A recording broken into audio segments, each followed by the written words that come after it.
नमस्कार बहुत स्वागत है आपका अपने एमपी के इस खास बुलेटिन में। खबरों के साथ मैं हूं रीनू। सबसे पहले बात करेंगे भोपाल से बड़ी खबर की, जहां पर बीजेपी में महापौर के उम्मीदवारों के नाम पर मंथन जारी है। बैठक में बीडी शर्मा, संगठन महामंत्री हितानंद शर्मा और साथ ही सिंधिया ने सीएम शिवराज से मुलाकात भी की। ग्वालियर में महापौर उम्मीदवार को लेकर खींचतान तेज हो चली है।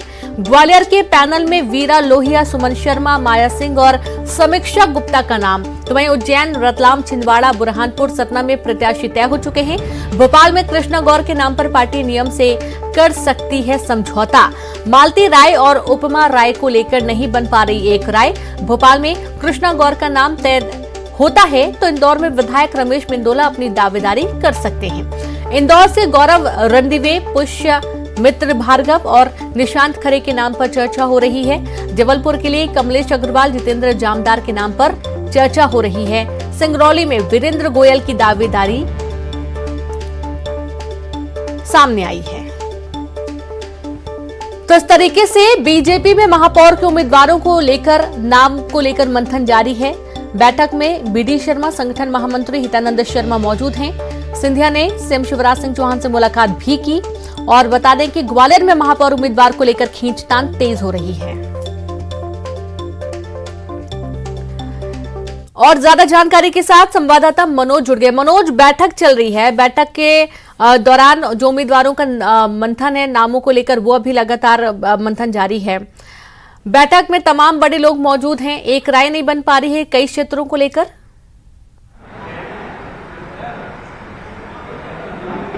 जी बिल्कुल, सिंधिया भी कुछ देर पहले आए थे, उसके बाद बैठक में शामिल होने के बाद वो चले गए। हालांकि इससे पहले सीएम शिवराज सिंह चौहान से उनके निवास पर मुलाकात की थी। नरेंद्र सिंह तोमर भी कल बैठक में शामिल थे। हालांकि जब सिंधिया बैठक में आए उससे कुछ देर पहले ही नरेंद्र सिंह तोमर वहां से रवाना हो गए। हालांकि आज दूसरे दिन भी जो कोर ग्रुप है बीजेपी का, उसकी बैठक का दौर लगातार जारी है। करीब 5 महापौर उम्मीदवारों के नामों को तय कर लिया गया। उज्जैन, रतलाम, छिंदवाड़ा, बुरहानपुर और सतना पे, क्योंकि एक नाम के पैनल पर सहमति बनी। इस समय इन नामों को तय कर लिया गया। हालांकि अभी आधिकारिक घोषणा जो है बीजेपी की तरफ से सूची जारी करके नहीं की गई, लेकिन ग्वालियर को लेकर जरूर यहाँ पर पेंच फंसा हुआ है और यही सबसे बड़ा कारण है कि सिंधिया और तोमर के बीच में एक राय और एक सहमति बनाने की कोशिश यहाँ पर की जा रही है। और क्योंकि तमाम नाम सामने आए थे, चाहे माया सिंह हो या वीरा लोहिया हो या सुमन शर्मा, लेकिन यहाँ पर समीक्षा गुप्ता का नाम सबसे आगे बताया जा रहा है। तो आज ये तय हो जाएगा इस मंथन के दौरान कि ग्वालियर से कौन प्रत्याशी बीजेपी की तरफ से मैदान में उतरेगा। भोपाल की भी कुछ इसी तरीके की स्थिति है, क्योंकि कांग्रेस की जो उम्मीदवार है बीवा पटेल, इसके मुकाबले कोई प्रत्याशी नहीं मिल रहा है। हालांकि उपमा राय और मालती राय जो हैं वो उनके नाम पे चर्चा, लेकिन विधायकों के स्तर पर सहमति नहीं बनती नजर आ रही। हालांकि जो नियम है, विधायक महापौर का चुनाव नहीं लड़ेंगे, इस तरीके से कहा जा रहा था। यदि इस नियम को शिथिल किया जाता है तो इंदौर में भी कुछ इसी तरीके की स्थिति रमेश मेंदोला को लेकर बन सकती है। हालांकि दोनों ही जगहों पे तमाम नामों को लेकर चर्चा है, लेकिन इंदौर में गौरव, पुष्यमित्र भार्गव, डॉक्टर निशांत खरे के नाम पर चर्चा हो रही है। लेकिन भोपाल में यदि पेंच फंसता है तो किसी नए चेहरे को पार्टी जो है महापौर के प्रत्याशी के तौर पर चुनावी मैदान में लड़ा सकती है। जबलपुर में कमलेश अग्रवाल, डॉक्टर जितेंद्र जामदार, अभिषेक पांडे का नाम जो है वो उस पर चर्चा पे है और अभी उस पर मंथन किया जा रहा है। लेकिन सिंगरौली में वीरेंद्र गोयल ने अपनी दावेदारी की है। तो आज शाम तक नामों पर जो अभी पैनल बनाए थे, जिसमें 2 से 3 नाम शामिल हैं, उनको शॉर्ट आउट किया जा रहा है। आपसी सहमति बनाई जा रही है, किसी तरीके के नुकसान ना हो, उस डैमेज कंट्रोल को बिल्कुल इस पर सबसे ज्यादा फोकस इस वक्त देखा जा रहा है कि कोई डैमेज कंट्रोल नहीं होना चाहिए। आप लगातार मनोज बने रहे, शुक्रिया जानकारी के लिए। और इसी बीच सतना से एक बड़ी खबर है, जहां पर योगेश ताम्रकार का नाम तय होने के बाद बीजेपी में असंतुष्टि देखी जा रही है। बीजेपी सांसद गणेश सिंह के छोटे भाई ने बागी तेवर दिखाए हैं, तो वहीं उमेश प्रताप सिंह ने बसपा से चुनाव लड़ने की घोषणा कर दी है। टिकट वितरण से नाखुश होकर सोशल मीडिया पर पोस्ट किया कि मेरी व्यक्तिगत राजनीति को परिवारवाद का नाम देकर बीजेपी करती है उपेक्षा। वहीं उमेश प्रताप सिंह 2 बार जिला पंचायत सदस्य रह चुके हैं। बता दें कि उमेश प्रताप सिंह की पत्नी सुधा जिला पंचायत अध्यक्ष हैं। और ज्यादा जानकारी के साथ संवाददाता शिवेंद्र जुड़ गए हैं। शिवेंद्र, देखा जा रहा है कि अब बीजेपी में नाराजगी देखी जा रही है क्योंकि योगेश ताम्रकार का नाम तय होने पर काफी नाराजगी व्यक्त की उमेश प्रताप ने। जी रेनू, मैं आपको बता दूं कि ये उमेश प्रताप सिंह हैं, ये सतना सांसद गणेश सिंह के छोटे भाई हैं और ये काफी राजनीतिक रसूख रखते हैं। इनकी पत्नी जिला पंचायत की अध्यक्षा हैं और साथ ही ये 2 बार से जिला पंचायत सदस्य थे और सभापति थे। तो कुल मिला के ये टिकट के काफी बड़े दावेदार थे और आखिरी समय में योगेश ताम्रकार पर पार्टी ने भरोसा जताया है, उनके टिकट का ऐलान किया है। तो ऐसे में जो उमेश प्रताप सिंह लाला है, उनके फेसबुक अकाउंट से एक मैसेज वायरल किया जा रहा है जिसमें तो बसपा से चुनाव लड़ने की घोषणा कर रहे हैं और साथ ही परिवारवाद की वजह से उपेक्षा का आरोप भी लगा रहे हैं। हालांकि इस पूरे मामले में जो पार्टी के जो टिकट इनके नाम से घोषित हुई है, योगेश ताम्रकार जी कहना है कि परिवार है, दावेदारों में संतुष्टि हो सकती है लेकिन उन्हें मना लिया जाएगा, सुलह कर ली जाएगी। लेकिन उमेश प्रताप सिंह लाला ने अपना मोबाइल नंबर बंद करके रखा है और उनके जो समर्थक है वो बता रहे हैं कि वो भोपाल प्रवास पर हैं, अभी सतना वापस नहीं लौटे हैं। तो अभी ये नहीं कहा जा सकता है कि असलियत क्या है कि वो मैदान में उतरेंगे या कि मान मनोबल के बाद मान जाएंगे। लेकिन भाजपा और कांग्रेस दोनों में बगावती सुर देखने को मिल रहे हैं। कांग्रेस में भी कुछ इसी तरह का माहौल दिख रहा है। जी बिल्कुल, शुक्रिया आपका शिवेंद्र तमाम जानकारी के लिए। तो सांसद गणेश सिंह के छोटे भाई हैं उमेश प्रताप सिंह, जिनको ये उम्मीद थी कि शायद उनको टिकट मिलेगा लेकिन उनको ऐन मौके पर टिकट नहीं मिला, जिससे काफी नाराज हैं और बसपा से उम्मीदवारी की अब आशंकाएं बढ़ गई हैं। अगली खबर का जिक्र करेंगे। नेता प्रतिपक्ष गोविंद सिंह ने राज्य निर्वाचन आयोग से एक्शन लेने की मांग की है। दरअसल भिंड मुरैना में पार्षद पद के उम्मीदवार और उसके प्रस्तावक से 25,000 जमा कराया गया था, जो कि आयोग की ओर से निर्धारित राशि से ज्यादा राशि है और जिसको लेकर एक्शन की मांग की गई है। भोपाल में ब्लेड से हमले में घायल महिला से सीएम ने मुलाकात की। सीएम महिला के घर गए और महिला की बहादुरी के लिए 1 लाख का पुरस्कार दिया।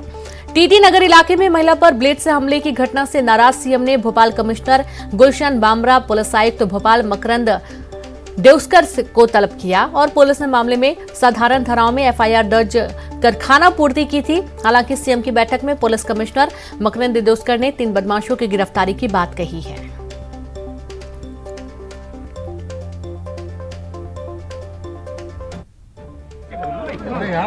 बहन सीमा सोलंकी से मिलने आया था। ये वो बहादुर बहन है जिसने गुंडों ने जब छेड़छाड़ की कोशिश की तो उनको थप्पड़ मारा था।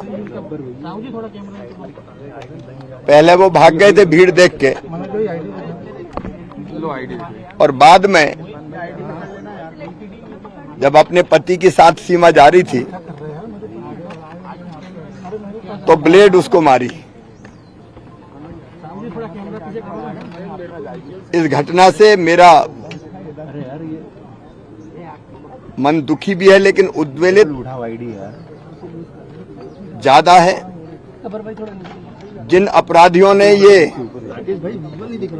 पाप किया है उनको हम छोड़ेंगे नहीं किसी भी कीमत पर।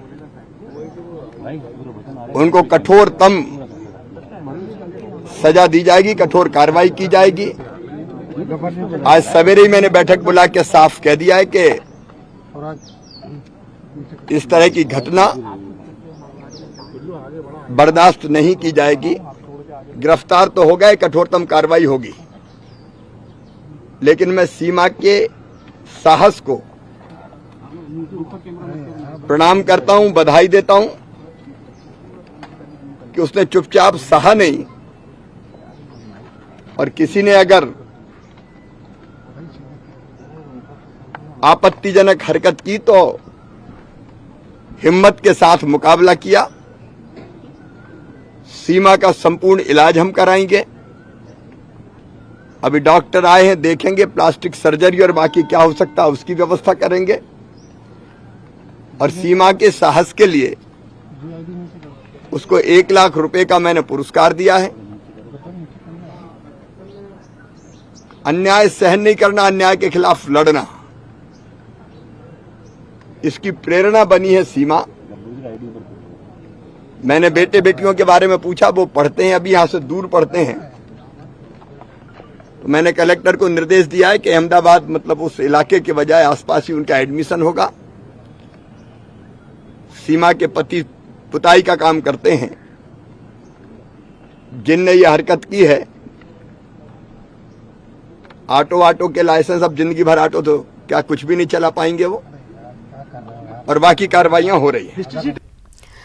अगली खबर है भोपाल से। चौंकाने वाली खबर है, महिला पर हथौड़े से हमला किया गया। पति ने पत्नी पर हथौड़े से हमला किया। हमीदिया अस्पताल में इलाज चल रहा है घायल महिला का। महिला का जो आरोपी पति है उसके खिलाफ एफआईआर दर्ज नहीं होने के कारण आरोपी पति महिला को धमकी दे रहा है। गौतम नगर इलाके की पूरी घटना सामने आई है।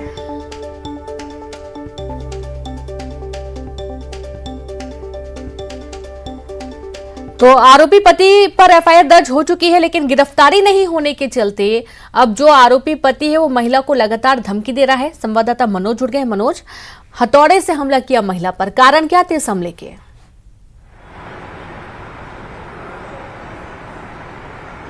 जी बिल्कुल, राजधानी भोपाल में महिला हिंसा की घटना लगातार बढ़ती जा रही है। जिस तरीके से एक महिला पे बदमाशों ने ब्लेड से हमला किया, उसके बाद ये दूसरी 24 घंटे के अंदर घटना सामने आई है। गौतम नगर थाना क्षेत्र का ये पूरा मामला है। हालांकि इस पूरे घटनाक्रम में पुलिस पर कार्रवाई न करने के आरोप भी लग रहे हैं, क्योंकि आरोपी जो है लगातार अपनी बेटी और जो पत्नी है उसको धमकी दे रहा है। जो अनीता सिंह है, जो महिला इस पूरे घटनाक्रम में घायल हुई है, बताया जा रहा है कि शराब पीने से मना करने को लेकर लगातार विवाद जो है पति संग्राम सिंह से होता था, और इसी कारण जो है कल भी इसी बात को लेकर विवाद हुआ और सड़क पर हंगामा भी हुआ, जो आम लोगों ने, रहवासियों ने देखा भी। हालांकि ये विवाद इतना बड़ा कि आरोपी पति ने जो लोहे का एक हथौड़ा था घर में रखा हुआ, उससे ताबड़तोड़ जो है हमला जो पत्नी है उस पर कर दिया। हालांकि आसपास के लोगों ने बचाया और महिला को हमीदिया अस्पताल में भर्ती कराया। काफ़ी गंभीर चोटें जो है सिर के साथ हाथ पैर में महिला की आई है, और हालांकि मौके पर पुलिस पहुंची थी और जो घायल महिला है उसके बयान दर्ज करने के बाद एफआईआर दर्ज भी आरोपी पति के खिलाफ की गई। लेकिन जो बेटी है उसका ये आरोप है कि पुलिस जो कार्रवाई अभी तक की है वो उससे संतुष्ट नहीं है, क्योंकि जो उसका आरोपी पति है वो अभी तक फरार है और लगातार उनको फ़ोन पर धमकी दे रहा है और साथ ही अस्पताल आकर भी उनको धमका रहा है। इस तरीके का आरोप अब उनकी बेटी के द्वारा लगाए गए। हालांकि पुलिस का ये कहना है कि इस पूरे मामले में जो आरोपी फरार है घटना के बाद से पति, उसकी तलाश की जा रही है और जल्द ही उसे गिरफ्तार कर लिया जाएगा। तो राजधानी भोपाल में लगातार महिलाओं के साथ हिंसक। बिल्कुल बिल्कुल, बहुत शुक्रिया आपका मनोज तमाम जानकारी के लिए। न्यूज 18 इंडिया ने टीआरपी के ताजा आंकड़ों में आज तक को पीछे छोड़ दिया है और खबरों की तेज रफ्तार, मुद्दों पर जबरदस्त पकड़ और देश के सबसे अनुभवी चेहरों की बदौलत न्यूज 18 इंडिया ने आज तक से बाजी मारी है। ब्रेकिंग न्यूज, ग्राउंड रिपोर्ट, मुद्दों पर बहस हो या फिर देश विदेश की खबरों का संतुलित आंकलन हो, न्यूज 18 इंडिया हर कसौटी पर खरा उतरा है। निष्पक्ष और सटीक खबरों का दूसरा नाम न्यूज 18 इंडिया।